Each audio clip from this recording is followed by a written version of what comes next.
부활절 아침에 우리에게 허락된 말씀을 함께 보도록 합니다. 요한복음 20장 24절로 29절까지의 말씀.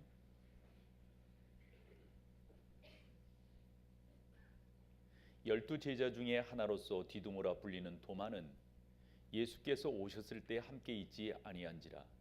다른 제자들이 그에게 이르되 우리가 주를 보았노라 하니 도마가 이르되 내가 그의 손에 못자국을 보며 내 손가락을 그 못자국에 넣으며 내 손을 그 옆구리에 넣어보지 않고는 믿지 아니하겠노라 하니라. 여드레를 지나서 제자들이 다시 집 안에 있을 때에 도마도 함께 있고 문들이 닫혔는데 예수께서 오사 가운데 서서 이르시되 너희에게 평강이 있을지어다 하시고 도마에게 이르되 다 같이 읽습니다. 네 손가락을 이리 내밀어 내 손을 보고 네 손을 내밀어 내 옆구리에 넣어보라. 그리하여 믿음 없는 자가 되지 말고 믿는 자가 되라. 도마가 대답하여 이르되 나의 주님이시요 나의 하나님이시니이다. 다 같이요. 예수께서 이르시되 너는 나를 본고로 믿느냐? 보지 못하고 믿는 자들은 복되도다 하시니라. 아멘. 오늘 우리가 읽은 성경 마지막 부분에 보면 예수님께서 그렇게 말씀하십니다. 너는 나를 본고로 믿느냐? 보지 못하고 믿는 자들은 복되도다. 이 말씀에서 오늘 설교의 제목을 잡아봤습니다. 우리가 보고 믿는 것도 참 중요하지만 보지 않고 믿는다고 하는 것, 예수 그리스도의 부활을 우리가 두 눈으로 목격하지는 못했잖아요. 그러나 우리는 믿습니다. 옆 사람에게 그렇게 말해주세요. 당신은 복받은 분이십니다. 네, 여러분들은 복받은 분이십니다. 우리에겐 익숙하지 않지만 중국판 탈무드로 일컬어지는 여시 춘추라고 하는 책이 있습니다. 중국 춘추 시대 때 기록된 명작인데요. 다른 말로는 열암 이렇게 말을 합니다. 그 책의 저자라고 알려진 중국 거상인 진나라의 여불이라고 하는 사람이 당시의 지도자들, 특별히 이제 정치하는 사람들, 또 여러 면에서 사람들을 이끌어가는 사람들에게 좋은 교훈을 좀 주고자 한 3,000명 되는 사람들의 지혜서를 집대성한, 그래서 그 책이 지금으로 보면 36권 정도로 이렇게 세상에 내놓게 되었습니다. 말씀드린 것처럼 중국판 탈무드라 일이 알려져 가지고 중국 사람들이 상당히 중요하게 생각하는 그러한 내용입니다. 거기 여시 춘추에 보면 오늘 부활절의 의미를 생각할 만한 하나의 예화가 들어 있습니다. 어느 날 한 사람이 도끼를 잃어버렸는데 그 잃어버린 도끼를 누가 가져갔을까 생각하던 이 잃어버린 사람은 옆집에 있는 한 아이를 의심하게 됩니다. 저 아이가 행동이 이상하다는 겁니다. 걸음걸이를 보나 표정을 보나 특별히 말이 어둔한 것을 보면 저걸 훔쳐갔으니까 내 앞에서 저렇게 행동을 하지 훔쳐가지 않고는 그럴 리가 없다라고 생각을 하는 겁니다. 한데 심증은 있으나 물증이 없습니다. 마음으로만 그러는 거예요. 그러던 어느 날 자기가 나무하러 갔던 그곳에 나무하러 간 다른 사람이 도끼를 하나 주웠습니다. 그리고 누구 도끼냐 물었더니 바로 잃어버린 이 사람의 도끼인 거예요. 그 사람이 그 도끼를 찾고 나서 의심했던 그 아이가 그 아이에게 너무 미안한 겁니다. 그러면서 이렇게 생각합니다. 맞아, 쟤는 그럴 리가 없어. 저 걸음걸이를 봐, 저 행동을 봐, 저 말하는 것을 봐. 저런 애가 어떻게 나의 도끼를 훔쳐갔단 말이야 라고 생각을 했다는 거죠. 그러니까 이 자그마한 이야기의 교훈은 그겁니다. 의심이라고 하는 게 그만큼 병을 만든다.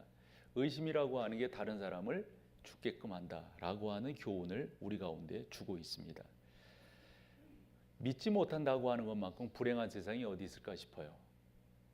우리 사회가 믿지 못함이 더욱 깊어지면 깊어질수록 우리는 불행한 세상에 살고 있는 것이니까요. 정부가 어떤 정책을 발표했을 때 국민들이 믿지 못한다.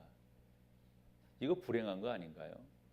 리더자들이 어떤 일들을 우리 가운데 이야기했을 때 국민인 우리 한 사람 한 사람이 믿지 못한다. 그 사회는 모르겠어요. 먹고 입고 사는 데는 별 문제가 없는지는 몰라도 건강한 사회라고 말하기는 곤란할 것입니다.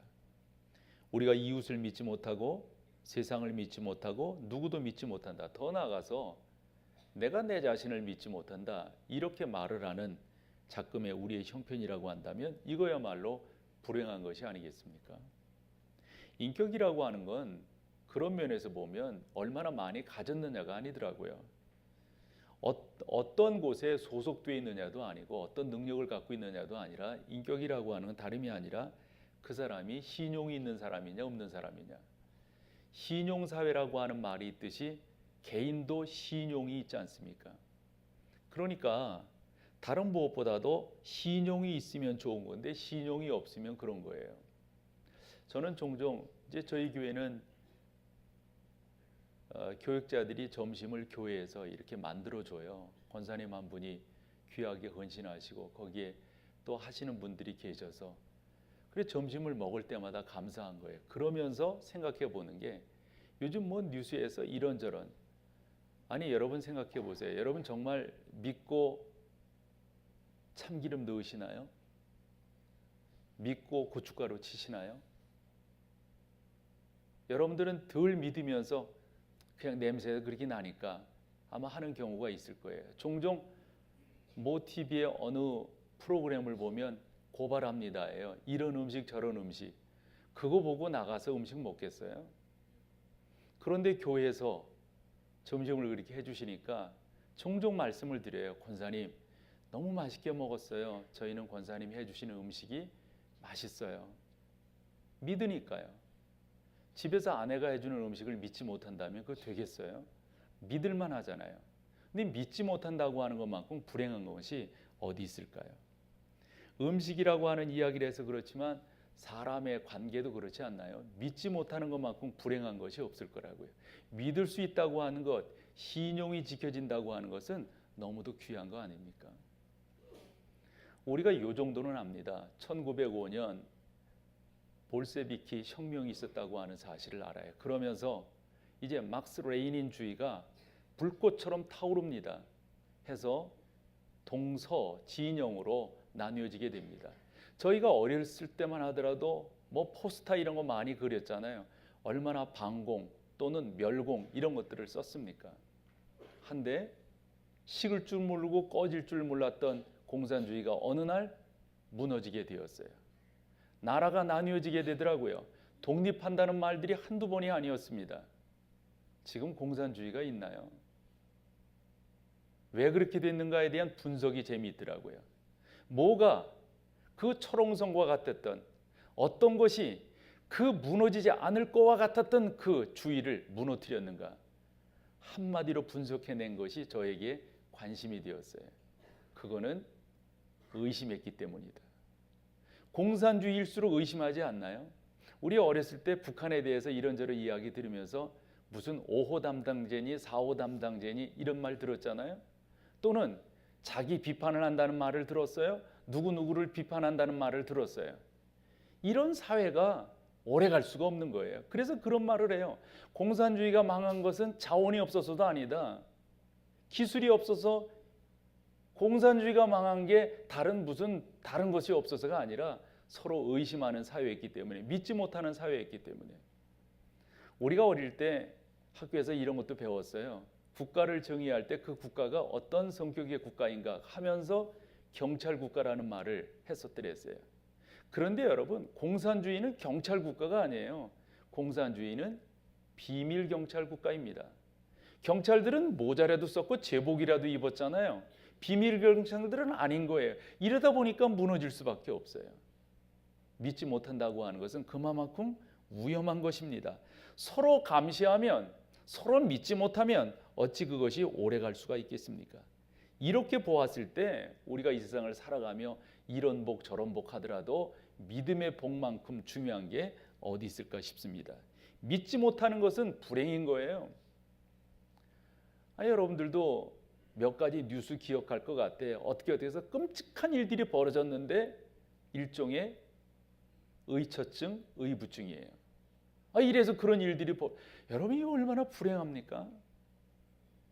믿지 못하는 것만큼 불행한 것이 없습니다. 그러나 믿는다고 하는 것은 너무도 귀한 거예요.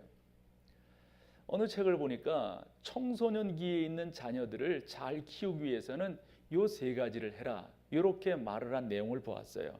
가정교육 백서라고 하는 내용에 그게 담겨져 있는데요. 그 첫 번째가 뭐냐면 자녀들에게 믿음을 줘라 하는 거예요. 혹시 부모된 입장에서 내가 너 어떻게 믿니? 무슨 말을 하면 못 믿는다고 말을 하는 부모가 있다면 그 자녀가 올바로 클 수가 있을까요? 나는 너를 믿는단다. 나는 너를 사랑한단다. 내가 어떻게 될지 나는 너를 분명하게 지원할게. 이렇게 그 자녀에게 온전한 신뢰를 보여준다면, 부모가 나를 믿고 있다면 그것만큼 여러분 절대 실패하지 않을 거예요. 반대로 실패한 자녀들을 봤더니 부모들이 이런 말들을 안 했다는 거예요. 나 너 못 믿어. 나 너 신뢰 못해. 나 너 어떤 일을 할지 내가 뻔히 알아. 뭐 이런 식으로 말을 했다면 그 자녀가 되어지는 게 당연하지 않겠어요? 저는 목회하면서도 그래요. 교회 크고 적음을 떠나가지고요. 행복한 목회는 뭐냐? 성도들이 목회자를 신뢰해 주는 것 아닐까요? 더불어 목사인 저 또한 여러분들을 신뢰하는 것이고요. 이 서로 간의 믿음의 관계가 되어졌다면 여러분 이것만큼 중요한 게 어디 있겠어요?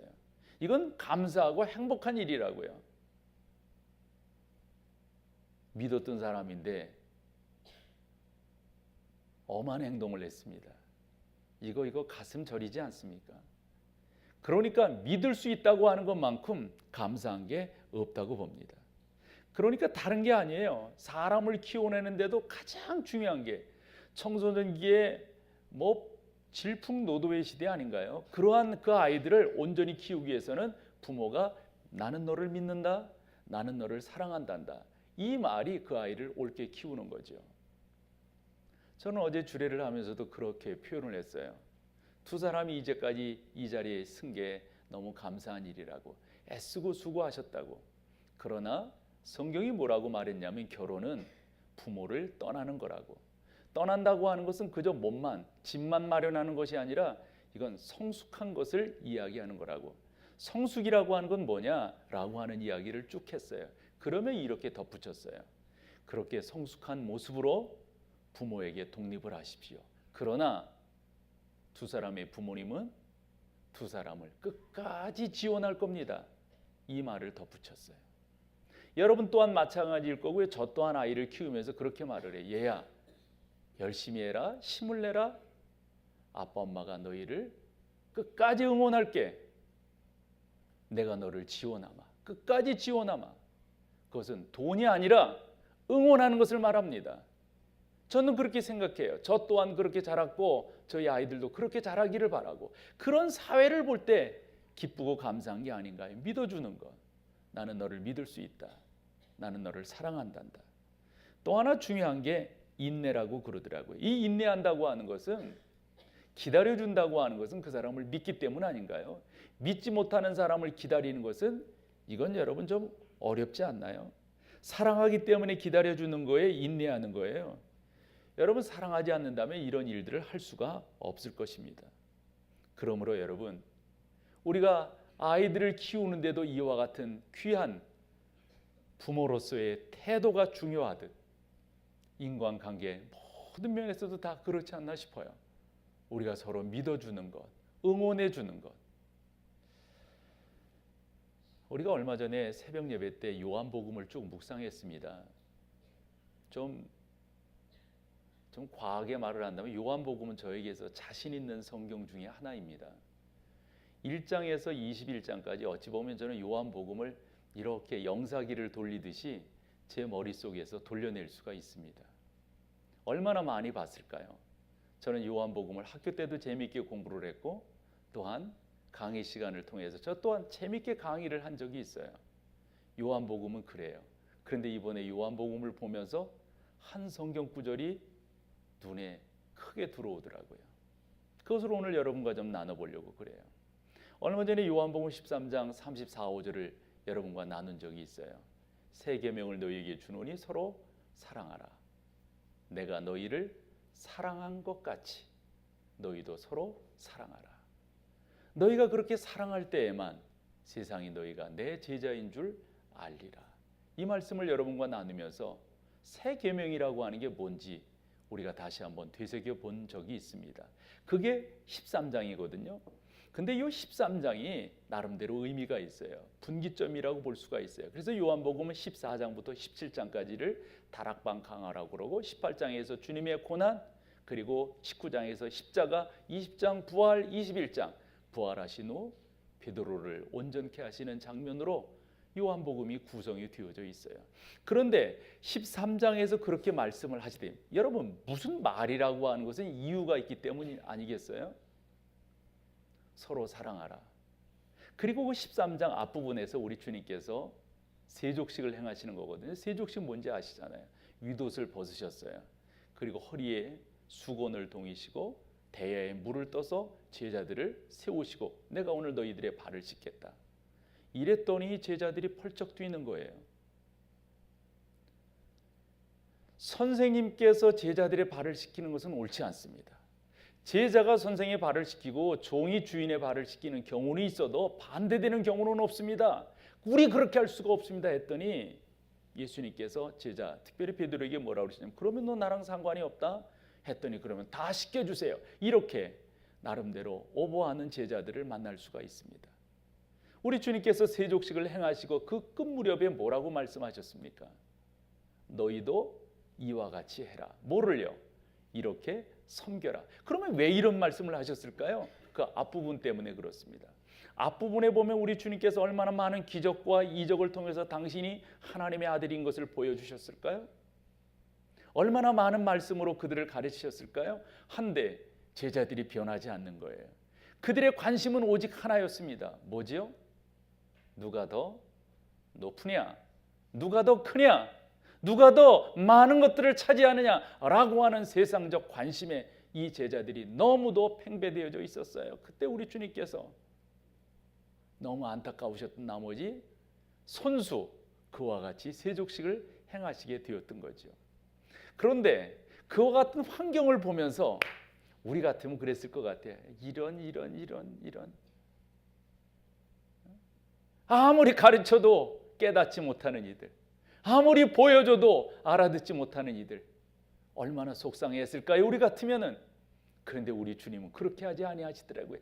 그 주님의 그 마음이 읽혀지는 성경 구절을 발견하게 되었어요. 그게 크게 와닿았더라고요. 그게 13장 1절입니다. 같이 한번 읽어보실게요. 13장 1절 시작. 유월절 전에 예수께서 자기가 세상을 떠나 아버지께로 돌아가실 때가 이른 줄 아시고 세상에 있는 자기 사람들을, 여러분 이거 감동 받으셔야 돼요. 자기 사람들을 사랑하시되 어찌요? 끝까지 사랑하셨다고요. 우리 같으면 아마 내쳤을 거예요. 우리 같으면 너 이상 나랑 관계 끝이야. 이렇게끔 가르쳐도 이렇게끔 교훈해도 알아듣지 못하는 너 이제 끝이야. 근데 우리 주님은 자기 사람들을 사랑하시되 어떻게? 끝까지 사랑하셨다고 하는 사실. 그래서 우리가 사도행전에 나오는 제자들을 만날 수가 있는 거예요. 우리 주님이 끝까지 사랑해주지 아니하셨다면, 믿어주지 아니하셨다면, 기다려주지 아니하셨다면 어떻게 제자들이 있을 수가 있을까요? 다시금 믿어준다고 하는 게, 믿는다고 하는 게 그만큼 중요한 겁니다. 오늘 본문을 보면 도마라고 하는 사람이 나오는데, 이 도마라고 하는 사람을 향한 주님의 한결같은 사랑, 한결같은 신뢰, 한결같은 믿음을 여러분과 나눠보고 싶은 거예요.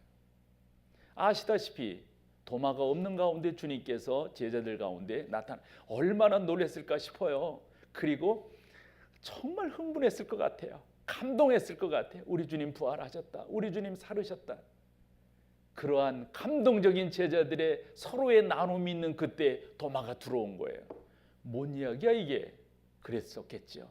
그때 제자 한 사람이 말을 했어요. 우리는 부활하신 주님을 만났다고. 우리는 부활하신 주님을 만났다고. 도마가 하는 말이 쓸데없는 소리 마. 나는 못 믿어. 내 손으로 그분의 못자국을, 내 손으로 그분의 옆구리의 창자국을 만져보기 전에 난 못 믿어. 이랬던 거예요. 아마 그와 같은 이 도마의 주장이 한 8회를 지속했어요. 그리고 한 8회 지났을까요? 그때 우리 주님께서 두 번째로 제자들에게 나타나셨어요. 그러시며 하시는 말씀, 첫 번째도 두 번째도 마찬가지셨어요. 뭐라고요? 평안하뇨? 라고 묻습니다. 왜냐하면 믿음이 적었던 제자들 가운데는 아직도 하늘이 허락한, 하나님이 허락하신 그 평안이 자리 잡고 있지 않았기 때문입니다. 그때 우리 주님이 시선이 도마에게 딱 머무르셨어요. 근데 중요한 것은 여러분, 우리가 이제 성경을 보는데 초등적인 차원에서 성경을 보는 것과 적어도 여러분 수준에서 성경을 보는 것이 다르셔야 하는 거죠. 어떻게 해요? 초등적인 차원에서는 이 문자적으로만 보기가 쉬워요. 초등적인 차원에서는 단어에만 신경 쓰기가 쉬워요. 그러나 여러분들이 이제는 보셔야 될 것이 있다면 뉘앙스예요. 뉘앙스. 어떤 부분에서 이런 말씀을 하셨을까? 그것을 알기를 원하신다면 성경을 많이 보셔야 돼요. 그래야만 그게 눈에 들어와요. 예를 들어서 왜 저는 그렇게 이 성경을 보냐면 우리 주님께서 도마에게 마지막 하신 말씀, 아까 우리가 제목으로 삼았다고 한 거 있잖아요. 나를 보고 믿는 자도 중요하지만 나를 보지 않고 믿는 자가 어떻다? 복돼. 이 말씀을 하실 때 그게 야단치는 말씀이 아니라는 사실이에요. 만약 도마에게 네 손을 내밀어 나의 못자국을 봐라, 나의 창자국을 만져봐라, 그것을 역정을 내는 차원으로 이야기하셨다면 이 말씀이 나올 리가 없어요. 그래서 우리 주님은 너무도 사랑하는, 여러분 아시죠? 도마가 그 후 어떻게 되었는지 너무도 감동되었어요. 부활하신 주님이 자기를 믿어줬다고 하는 사실이 감동이었어요. 믿을 수 없다고 하는 자기에게 실제적으로 나타나신 그분이 자기에겐 생명이었고 용기였고 소망이었어요. 그래서 우리가 알다시피 도마는 인도의 선교사로 갑니다. 그곳에서 처참하게 죽습니다. 도마를 기념하는 교회가 세워집니다. 지금까지 그 교회는 생존하고 있습니다. 한 사람을 믿어준다고 하는 것, 그 믿음이 얼마나 놀라운 역사를 이루었는가. 많은 사람들이 그렇게 말을 합니다. 나는 부활을 믿을 수 없다고. 예, 믿을 수 없으면 어쩔 수 없는 거예요. 그러나 믿는 여러분에겐 복된 거예요. 더불어서 그 믿음은 여러분의 지혜로부터 나온 것이 아니라고 하는 사실, 그건 하나님께서 주신 은혜요, 은사입니다. 도마를 사랑하신 그 주님은 철저하게 지금도 우리를 사랑하십니다. 우리를 응원하십니다. 우리를 인도해 나가십니다. 믿는다고 하는 게 그만큼 중요하고 사람을 바꿉니다. 잭 윌치라고 하는 분을 여러분들이 잘 아십니다. 잭 윌치의 그 자서전 같은 그 책을 보면 그분은 어렸을 때 그렇게 비범하지 못했더라고요. 정말 여타 아이들이었어요. 개 중에 조금 더 말썽꾸러기인 것 같아요. 공부도 제대로 안 했고 야단 맞는 일이 많았어요. 모든 사람들로부터 꾸중을 들었다고 그럽니다. 그런데 그의 기록을 보면 그의 어머니는 잭 윌치를 향해서 다르게 말을 했어요. 그렇게 말을 합니다. 내 어머니만은 늘 내게 무슨 일이 일어나듯 내가 어떤 일을 하든 어머니는 동일하게 자기에게 말씀하셨다는 거예요. 나는 너를 믿는다. 너는 다른 일들을 다 할 수 있어. 나는 너를 믿는다. 너는 다른 일들을 다 할 수 있어. 모든 사람들이 아니라고 그러고 모든 사람들이 나를 꾸중하고 모든 사람들이 나를 장난이 심하다고 말하고 너는 왜 공부도 못하느냐 말을 하는 그때에 그 어머니는 그렇게 말씀하셨다는 거예요. 나는 너를 믿는다. 너는 다른 일을 다 할 수 있단다. 한 사람을 바꿔주는 것 아니겠어요? 1858년 뉴욕의 어느 가정에 한 아이가 태어났습니다. 태어나면서부터 장애를 갖습니다. 소아마비입니다. 시력이 너무 안 좋습니다. 게다가 천식을 앓고 있습니다. 촛불이 이렇게 켜져 있는데 그 촛불을 불어서 끌 수 없을 정도로 폐가 약합니다. 사람들이 신뢰를 못하겠죠. 그런데 이번에는 그의 아버지가 중요한 역할을 감당합니다. 이렇게 말을 합니다. 네가 가진 장애는 장애가 아니란다. 하나님을 믿으면 그리고 하나님이 너와 함께 하시면 내가 가진 장애를 통해서 모든 사람들이 너를 주목하게 될 거야. 의미가 있죠, 여러분? 그러면서 이렇게 말을 했대요. 너는 그 장애를 통해서 신화와 같은 기적을 이루어낼 거란다. 아빠는 너를 믿는다. 아빠는 너를 믿는다. 이랬다는 거예요. 그렇게 자라나는 아이가 23살에 뉴욕 주 의원이 되고 28살에 시장에 출마하고 부통령을 거쳐서 미국 26대 대통령 데오도르 루즈벨트가 되는 것입니다. 그 아버지의 믿음이 그를 그렇게 만들었습니다. 그러므로 나는 너를 믿는다. 나는 너를 신뢰한다. 여러분, 오늘 우리가 부활주의를 이렇게 맞이하면서 뭘까요? 우리가 그분을 믿는 것 아닐까요? 뭘까요? 그분이 우리를 믿어주시는 것 아닐까요?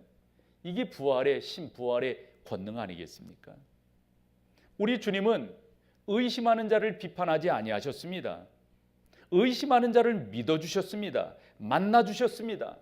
얼마나 그게 감동되었든지 도마의 고백을 보십시오. 나의 주, 나의 하나님이십니다.